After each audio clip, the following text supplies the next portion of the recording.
Hi, I'm Stephen from VR Central, and today we're going to be comparing the Oculus Quest 1 with the brand new Oculus Quest 2. And the reason we're doing this is because, well, one, it's just been released, and two, many of you have already got the Oculus Quest 1, so you're wondering, should you upgrade to this brand new flashy version, the kind of Mark II, the better, bigger brother? Well, let's see, because it might not be such a simple thing as upgrading from one to the other. It may be a case of going up in some areas and possibly going down in others. Likewise, there may be some of you who think, maybe I'll try and find one of these on eBay for cheap now that the new one's out. Well, you wouldn't be wrong, because these are going for 175 quid on eBay, which, let's be honest, is not a huge amount of money for a really fantastic 6 degrees of freedom all-in-one VR gaming system.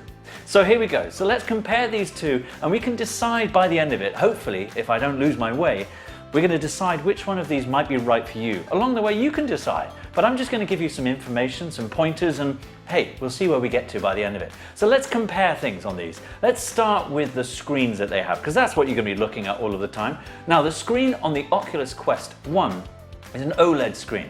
OLED's great. We love OLED because it's nice and dark, the colors are very rich. It was a very good screen. Now, the only downside to OLED is occasionally as you move around in darker areas, you do actually see a little bit of smearing on the screen. This one did suffer from that a little bit. The other thing as well is that the screen door effect, the ability to see pixels, was something that a lot of people spotted on the original Oculus Quest.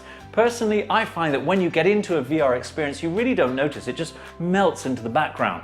But for certain people, being able to see a pixel at all is really off-putting. So maybe for them, this might not be for them. But let's move across to this side. Just to say for a moment, this has 4.3 million pixels spread across both eyes. As I move across to the Oculus Quest 2, some figures are going to change here, so get ready. This one has 7 million pixels across both eyes. It's almost a 4K screen across both eyes, which isn't too bad at all, isn't too bad, but it's an LCD screen. LCD. Now, some of you are getting concerned already.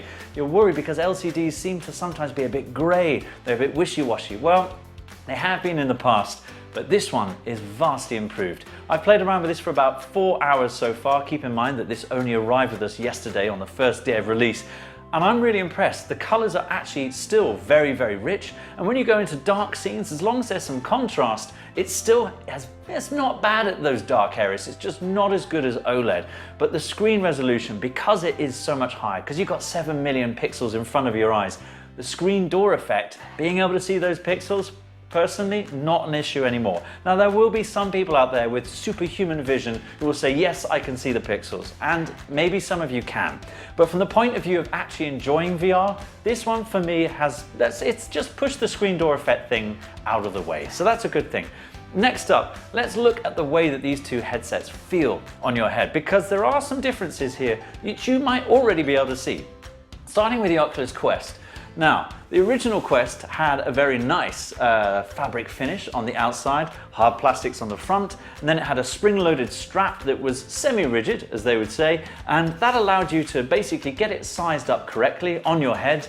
And then each time you didn't have to adjust it multiple times, you literally just used the spring-loaded size to pull it away from your head. It's a pretty good system, worked well. The only downside with the Oculus Quest is that it had quite a lot of weight on the front. So that you've got obviously battery, screens, processing, all the rest of it. It's all up at the front, and it leans quite far forward. So as a result, if you were playing for, say, an hour or so, you started to get these kind of VR face mask marks just underneath here. Not always a cool look when you come straight out of VR. Some people didn't like it, so they went for aftermarket straps that put more weight on the back to try and relieve it a little bit. It was an issue, but again, one of those things, we got used to it. It was the convenience of being able to go straight into VR and play games that we loved without having to have a cable. Now, as we go over to the Oculus Quest 2, obviously Facebook, who are now far more involved in all of these things, decided it was a little bit too much of a Matrix looking headset on this side, so they went a little bit more Apple. Not to say that this is this is truly the final version of what Apple may do. They may go even more svelte and even more white and even more minimalist. But to me, it looks like an Apple product, almost. But they went a little bit smaller. So this is apparently about 10 to 15% smaller than the original Quest. You can see it. It's not a huge night and day difference. If anything, I would say that it has more of a kind of gentle curve around the front. just a little bit nicer in the design department. It's a little bit lighter as well, about 10% lighter. Again, not something that you feel immediately, but it seems to add about kind of 10 minutes more to the amount of time that I can play with this headset before it gets uncomfortable. Now, already straight out of the gate, Oculus are actually providing their own rigid head straps as an add-on for these with a battery pack on the back. So they already know that both of these headsets do have a tendency to press on your face a little bit. So if you want to upgrade, there is an official Oculus upgrade that you can use for this. Now, one of the things about the Oculus Quest 2, when it comes out the box, when you open the box and you've spent your £300 and you look at it, the first thing you notice, it's actually got a fabric strap. Now, a lot of people thought that fabric straps kind of went away about a couple of years ago and we wouldn't have them anymore. But the fact of the matter is that fabric straps, elastic straps, are actually pretty comfortable and they're very quick and easy to adjust. So they're a cost-saving measure. This is one of the reasons that the Quest 2 is as cheap as it is. It doesn't have expensive straps on it, certainly not out of the box as standard, but actually it feels pretty comfortable as well.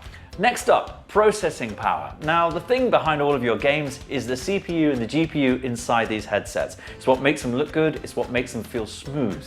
So in the case of the Oculus Quest 1, it had a Snapdragon 835 processor. Now, this was more commonly found in mobile phones, but it did a pretty good job, had enough processing power to get the first kind of 6 Degree of Freedom games off of the line. Ports like Arizona Sunshine, for instance, were nowhere near as good as the PC version, but they were good enough to play and I enjoyed them for certain. Now, as you go over to the brand new Oculus Quest 2, and I'm going to have to keep saying that over and over again, when you get to this one, they've upgraded the processor and it's a good upgrade. They've gone to the XR2 Snapdragon processor. This is a processor designed specifically for VR. It's not designed for mobile phones. This is designed to make VR better in terms of tracking, in terms of graphics, in terms of resolution, in terms of refresh rate. It means that they can up all of those, which is why this can operate at 90 Hertz and this was only able to operate at 72. It also has 6 gig of RAM as opposed to 4 gig of RAM. And in the top model version of this, which costs £400, you can go up to 256 gig of internal storage as well. Do keep in mind, if you've never bought an Oculus Quest before, there are no external storage options. You can't put a memory card into these. So the amount of RAM that you get, or rather the amount of storage space you get at the beginning, is the amount that you have to work with for the entire lifetime of the device. The original had either 64 or 128 gig. This one has 64 or 256 gigs. So although the entry price of the entry-level version is £300 or $299 as everybody seems to sell it for, you do have the option of spending that extra 100 and going up to the much larger memory space. Can I honestly say you need 256 gig at the moment? I'm not sure, because this one, which belongs to me, I pretty much filled it with all the games I really wanted to buy.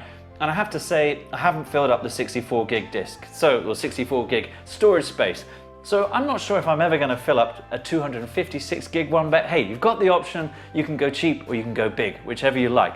Next up, let's look at the controllers. So the controllers come, well, they look pretty similar to start off with, as do the headsets, but there are some fundamental differences. For a start, with the original, these are a little bit smaller. Now, I have very small hands. Not too small, but pretty small.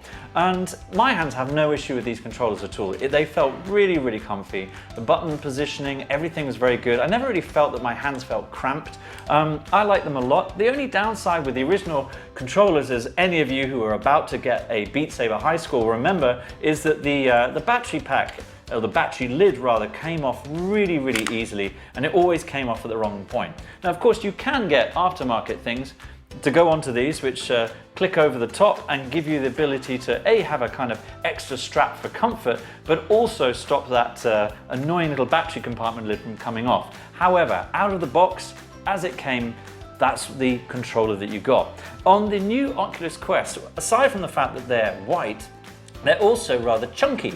And not in a bad way, they just feel different. They feel just as solid. These ones maybe have more of a smooth finish. This is a little bit more rough, possibly a bit more matte. The buttons for me feel a little bit squidgy. I don't know if that's a thing or if I'm just imagining it, but what you do get on these is a lot more space for your thumb on the top. So you can actually rest your thumb to the side of the button, so you don't always have to get that accidental thing of resting your thumb and hitting the A button or the B button or indeed the joystick. You can rest it to the side, which makes that a little bit more usable. In terms of button layout, it's exactly the same for both of these. So really, you're not going to have to relearn all of your button positions. The overall controller though, feels like you've got a slightly more of a pistol grip underneath rather than just the short shaft that this one had. I have to say, both of these are fine, so no issues there for me. Now, here's the big thing, games. Is there a big difference when playing your games on the Oculus Quest 2 versus the Oculus Quest 1? Keeping in mind that there haven't been major differences to all of those first release games.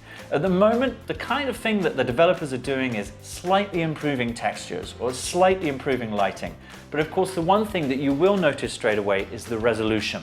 The resolution of this is much greater. Remember, 4.3 million pixels, 7 million pixels. And with that extra resolution, it's a little bit easier when you're playing certain games. You can look further ahead in Beat Saber. You can fire with confidence at zombies further off in the distance. And that's a good thing, definitely. But will they look significantly different? No. This isn't going to be like playing a PlayStation 3 game and then going to PlayStation 4 exclusive game. It's not that kind of feel. What you're getting is a slight improvement. For those of you who really wanted to get rid of the screen door effect and you wanted to have sharper graphics, that's an improvement you're going to like. But for those of you who actually felt comfortable with the way that your games looked on the original Oculus Quest, I don't think you're necessarily going to see a huge difference. But again, it's up to you to decide once you get your hands on one of these. So they don't look totally different, the games in that respect. Possibly games in the future that are made with the specs of the Oculus Quest 2 exclusively in mind may look considerably different. But remember, a lot of what's happening at the moment is that extra processing power is being used to up the resolution, and it will be used to increase the refresh rate as well. So there isn't going to be a huge amount of extra processing power left to change the visual look of the games. You'll see small changes, a little bit of lighting, a little bit of texturing, but we're not going to see a massive generational jump between the two of them. Next up, very importantly, connecting them to your PC.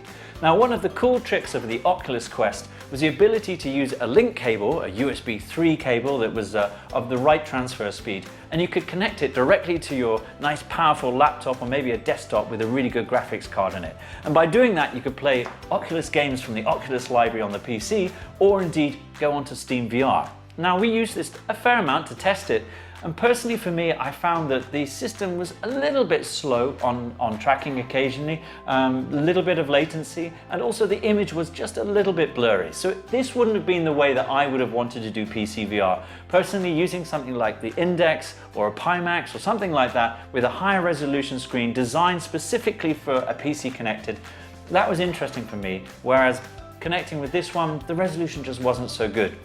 Here's the interesting thing. Could the Oculus Quest be the only headset you need? Because the Oculus Quest 2, in this case, does have the ability to connect to a PC, just as this one did. But what we've been told is that very shortly it will be at 90 Hz and at higher resolution as well. So it's quite telling that the Oculus Rift S has been quietly moved off of the shelves, leaving just the Oculus Quest 2. Which probably means that Oculus are thinking that this is going to become their catch-all headset that will give you the mobile experience when you're moving around, wanting to go to somebody else's house, want to have a play when you're touring around the world, whatever that might be. Or conversely, it could be connected to your PC and used as your gaming headset with a nice powerful PC as well. It's going to be a great option in both respects. But here we go, brass tacks, cards on the table. Which one should you go for?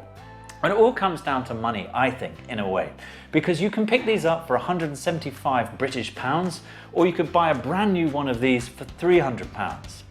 Is that increase, let's call it 150 pounds or 125 pounds, whatever it may be, is it worth paying 150 pounds more for the better resolution, the faster processor, and the slight changes that this has cosmetically in terms of size and weight? Personally, I'm not 100% sure about that. There's lots I love about the Oculus Quest 2, but there's a lot I like about the Quest 1 with regards to its build quality, the quality of the controllers, the quality of the materials used. I actually think that in some respects, this is still the better headset. That said, if I was going to go and buy a brand new headset and I wanted to spend £300, I intended to use it for mobile gaming, but I also wanted to use it on my PC as well, it's a bit of a no-brainer. This is the one to go for. So it all depends on the money you want to spend and how you intend to use your headset. Either one of these is going to give you a lot of pleasure. You're going to have a lot of fun with either. If you already have one of these, you might want to go up to this one. If you don't have one of these, you might want to go for this one. But you conversely might want to go for that one as well. To be honest, I'm confused, and I think Oculus was a little bit, because this only lasted 18 months before they brought out the next version. Now this is maybe the way that things are going to go with VR. Maybe we are going to see updates from Facebook in the hope that if they can keep nudging us forward to the next model, they can still keep adding more features, keep improving the headsets, and importantly start to bring the prices down. Because even at £300, there's going to be a lot of people that aren't going to go for VR. Maybe if it's £100, £150, that might be the sweet spot to suddenly get people going, it's a casual purchase, I'll buy one of those. £300, it's close to a games console, and obviously quite a lot of people are still thinking about the PlayStation 5 and the new Xbox as well. So will you buy one of those plus this as well? I'm not sure. I mean, personally, I'd love to have all of them, but money won't go so far. So there we go. We've got some options, some fun options here. 2 great headsets from Oculus. Now, Facebook, of course. Incidentally, if you're going to be buying either of these now and you're going to be logging in, you are probably going to have to use a Facebook account to do that. So, yep, Big Brother is going to be looking down on what you do in VR, but let's be honest, I mean, most of us aren't doing anything weird in VR, are we? So, consequently, we have nothing to worry about. But anyway, that's enough from me. Thank you very much for watching. See you soon. Ta-ta.